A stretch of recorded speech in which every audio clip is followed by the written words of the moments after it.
போக்குவரத்து காவல்துறை அவர்களுக்கு வணக்கம். பாருங்கள் பைக்கில் எப்படி போயிட்டுருக்காங்கன்னு பாருங்கள் மேடம். செல்ஃபோன் பேசிகிட்டே போகிறாங்க, ஹெல்மெட்டும் போடல, வண்டியில் ஐஎன்டி போர்டும் இல்லை.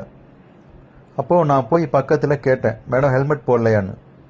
ஆமாம் போடல அப்படின்னாங்க. வண்டியில் ஐஎன்டி போர்டும் இல்லை, அந்த போலீஸுங்கிற சிம்பிளும் நீங்கள் எடுக்கலை அப்படின்னு சொன்னேன். ஆமாம் இது எல்லாம் எடுக்கலை, என்ன பண்ணணும்னு நினைக்கிறீங்க அப்படின்னாங்க. என்ன பண்ணுவீங்கன்னு கேட்டாங்க. என்ன பண்ணுறதுன்னு எனக்கு தெரியல, அதான் அந்த வீடியோ எடுத்து பிடிச்சி போட்டிருக்கேன். பொதுமக்களாகி நீங்களும் இதை பார்த்துட்டு என்ன பண்ணலான்னு சொல்லுங்கள். காவல்துறை அதிகாரிகள் அவங்க பார்த்தாலும் இந்த வீடியோவை பார்த்துட்டு என்ன செய்யலாம் அப்படின்னு நீங்களே ஒரு முடிவு பண்ணி எனக்கு கமெண்ட்ஸில் போடுங்க. எனக்கு என்ன பண்ணுறதுன்னு தெரில.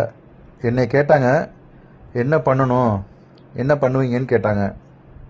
அதனால தான் நான் அந்த வீடியோ எடுத்து அப்லோட் பண்ணியிருக்கேன். முடிஞ்ச வரைக்கும் ஷேர் பண்ணுங்கள்.